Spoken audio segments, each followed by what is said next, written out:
Hello, friends. I am Chevee. Welcome to my shed. How are you today? How's life in your world? How's things where you are? I hope it's fantastic. Guess what I didn't do? Everything here is great. Um, I didn't finish this yesterday. You know what else I didn't do yesterday? Writing. I said I was going to write this, and I didn't start it yesterday, but I did start today. I've written 548 words of this story. That's about 90% of the first scene. I still have maybe 100 more words. So that's most of the first scene. So I have a little bit to go to finish the first scene, and that feels good, right? And so far I like it. But what I've noticed as I'm doing this, this story that I'm working on is a kind of a, it is a thriller slash horror investigation type thing. Like I'm thinking of it kind of like as a modern retelling of Call of Cthulhu-ish. That's not really it, but it is. Same sort of concept. And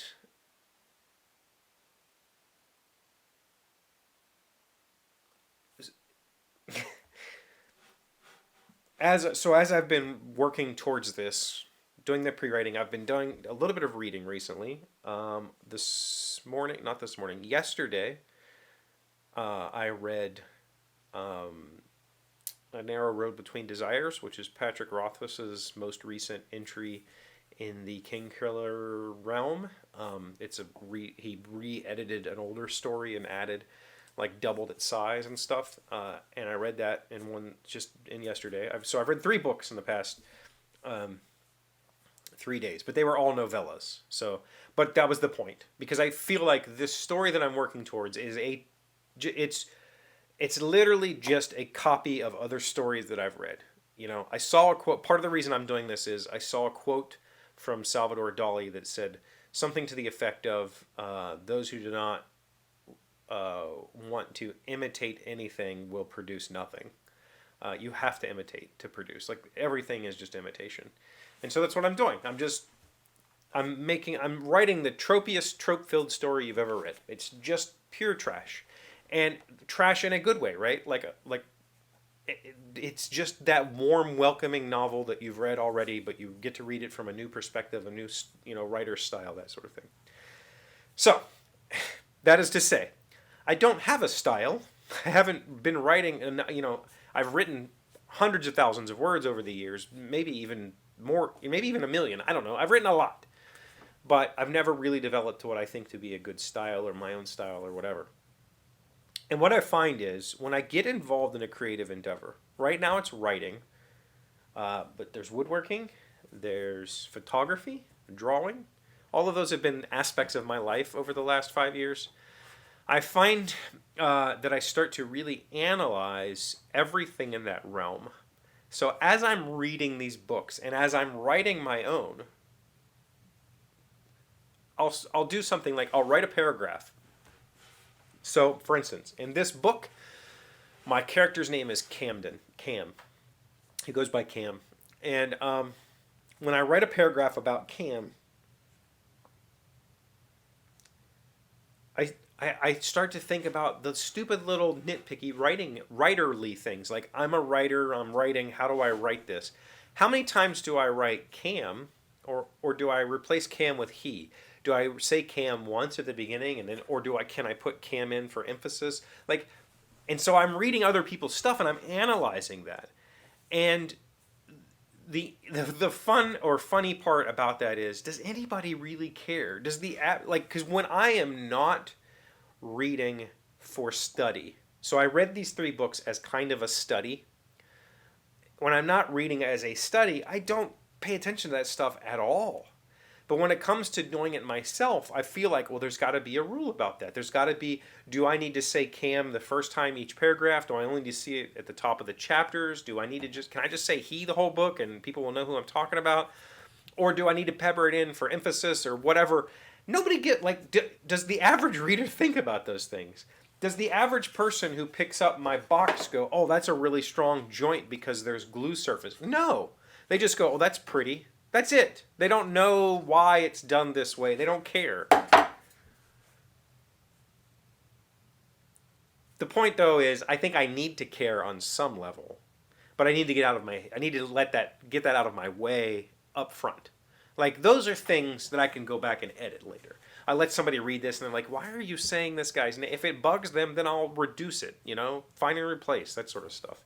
But as I'm working on it and as I study other people's things, I start to see call outs and like I said with woodworking, I start to see patterns in the way that designers design things and why they design things in a certain way. It might not be structural. It might be aesthetic. It might not be aesthetic. It might be structural. There might be reasons for all of those things, and I try to glean something from them to put into my own work. Because when I question myself, I don't have the answer, and so I'm looking elsewhere for answers. And I just find that it's a really interesting way to absorb things.